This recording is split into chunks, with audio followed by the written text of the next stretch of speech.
So we're going to talk about the basic or the micro counseling skills. It's just basic communication. So those of you who will become counselors, these are essential. And for those of you who just want to communicate better in your everyday life, these are very helpful. So these are the skills. We'll talk about each one of them in depth. Rapport, empathy, boundaries, your body language, your body posture, using open questions rather than closed questions, your vocal quality and tone, being attentive, using summarizing, paraphrasing, and active listening.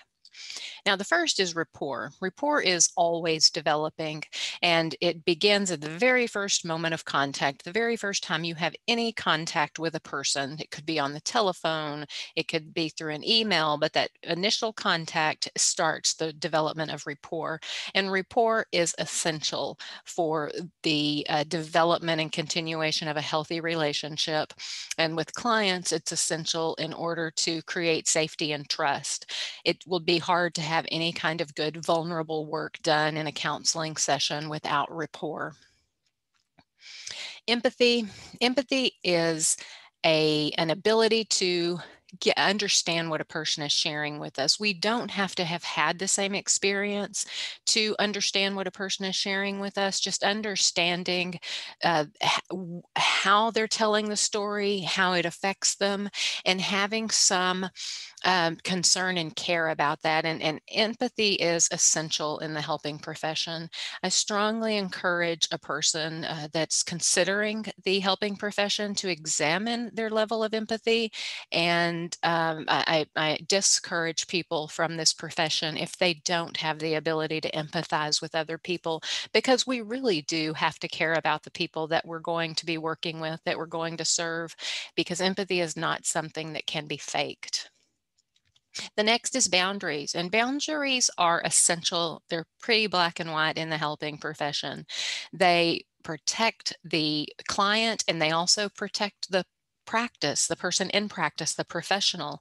They are emotional, and they are also physical. So keeping physical distance, not having an intimate kind of physical space between a client and a professional, and also emotional, making sure that we take care of ourselves as the professional, not to take on the situations and emotions that a client is sharing with us in a way that it impacts us emotionally throughout the day. Some people struggle with this. Some people struggle with this so much that they end up in burnout because they take home what a client shares with them, and it's really important for us and for the client that we remain professional in that instance. And boundaries also exist in personal relationship. They are a bit more of a continued and malleable situation in personal relationships, because they do change and grow in a different way in intimate relationships and personal relationships. For instance, if you have a significant other and think back to the very first time that you met them, obviously your boundaries were different then than they are now.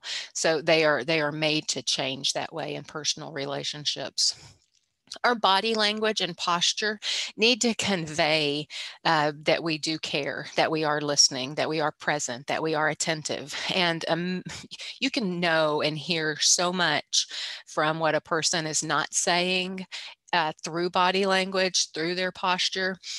And they can hear that of us as well. They can see and hear that from us as well. So it's really important that what we're saying matches what we're demonstrating with our body language and our posture, and that we be attentive to the person that we're speaking with to see about the matching of their body language and posture.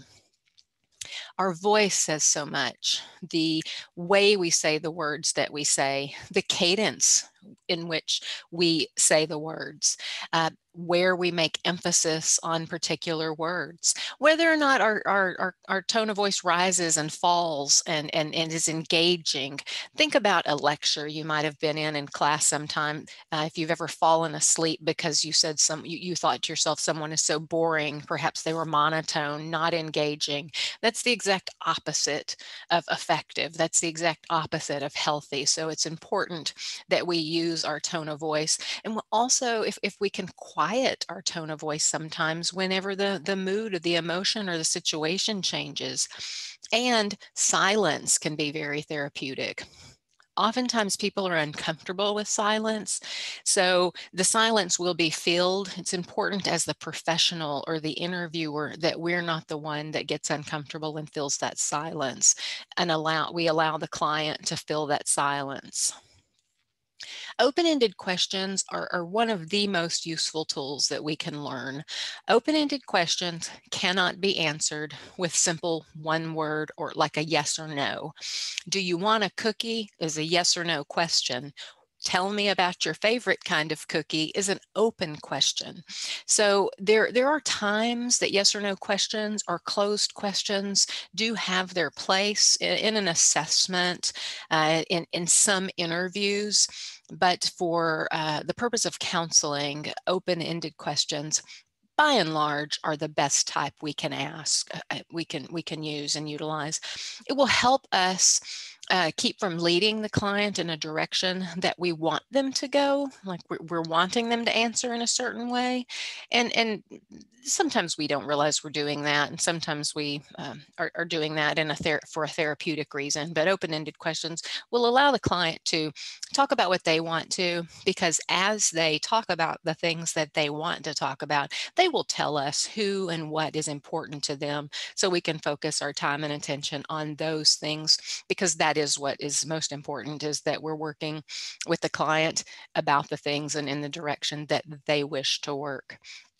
It will also allow our sessions to move with more ease, with more fluidity.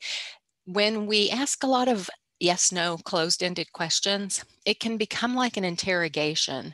And we as the professional can get in a situation where we're not sure what to ask yet because we've asked all the questions we know to ask.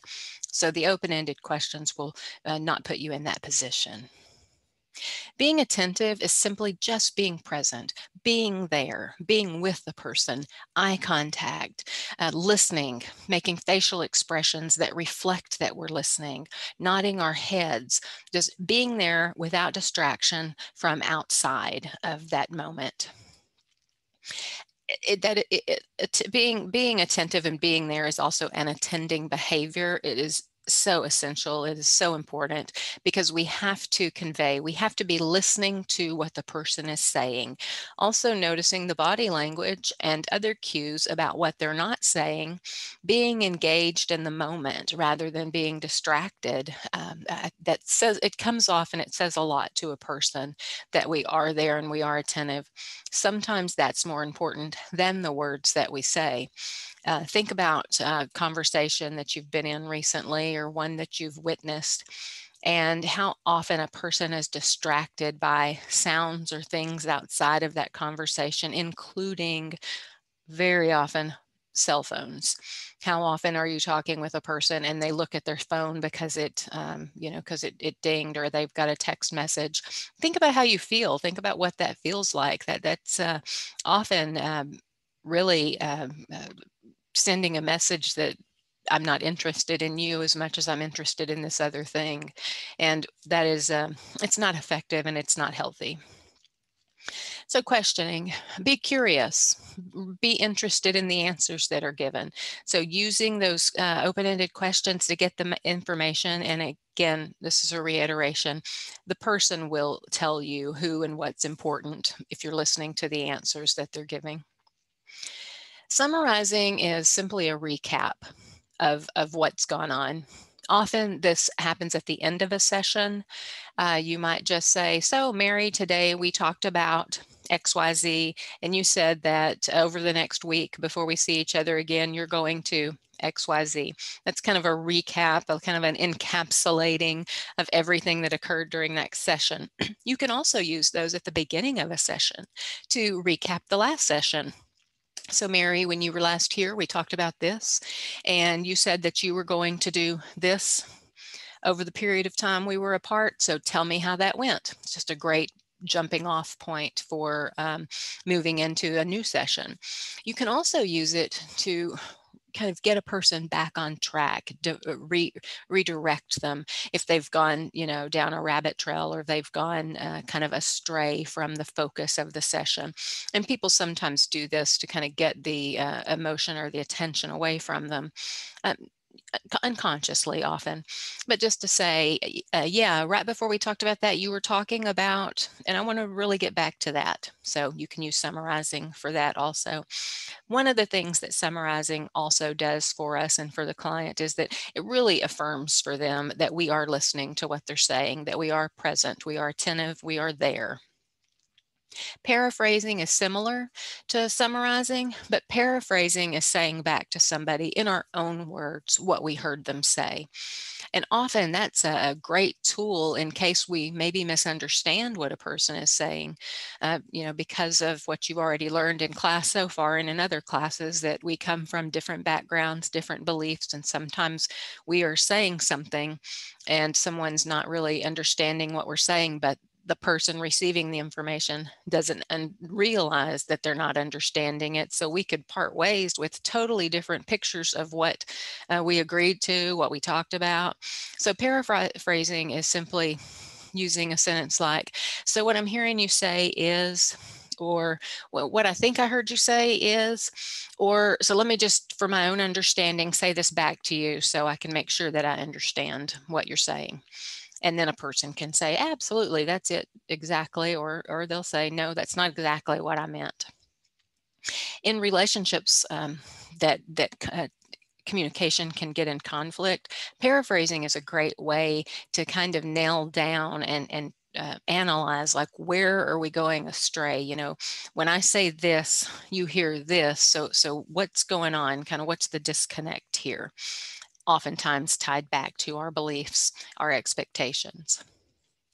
Active listening, I talked a lot about being attentive and attending skills. This is just concentrating on the person that's talking, using some techniques to show them that we're listening. So as a person is talking, we don't have to interrupt. We can just say, oh, okay, uh-huh, nodding our heads, smiling when a person says something that is to smile about or is smile worthy, using facial expressions, hand gestures, all of those will convey active listening. Leaning into a person when you're really engaged in what they're saying also is an active listening technique. So before we wrap up, I just want to talk about what to absolutely avoid. The first thing is asking why questions. Now we can ask why questions, but not use the word why. The word why can often elicit shame and can sound like a little accusatory. Sometimes people are defensive when they hear the term why, like, well, why did you do that? Sometimes can come across as pretty judgmental.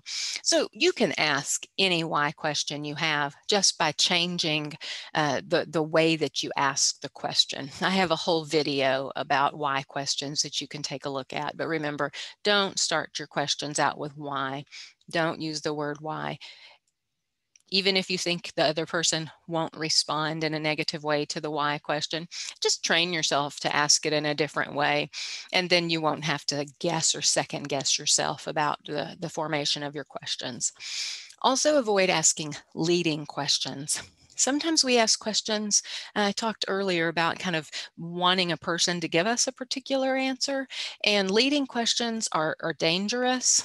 They usually mean that the counselor is wanting something, or the person that's asking the questions is wanting something from the person they're asking questions of. So they're trying to take them there so that the person that's being interviewed or the client will say something in particular. That's manipulative, that's unhealthy. It's best that we just ask the questions and allow a person to give us the information back that they're giving and take that for what it is. And then finally, reiterating over and over, don't be distracted. Whenever you're with someone, be with them. That is just sometimes one of the essential things that you can do. Sometimes words aren't even necessary when you're with a person, as long as you're just with the person. Some friends going through trouble and struggles just want you to be present with them. And it isn't necessarily what you say or do as much as the fact that you just are there, and you're showing an interest in being there. I sure hope that helps, and I hope that all of this is information that you can use and you can benefit from. And there will be more in the future, I'm sure.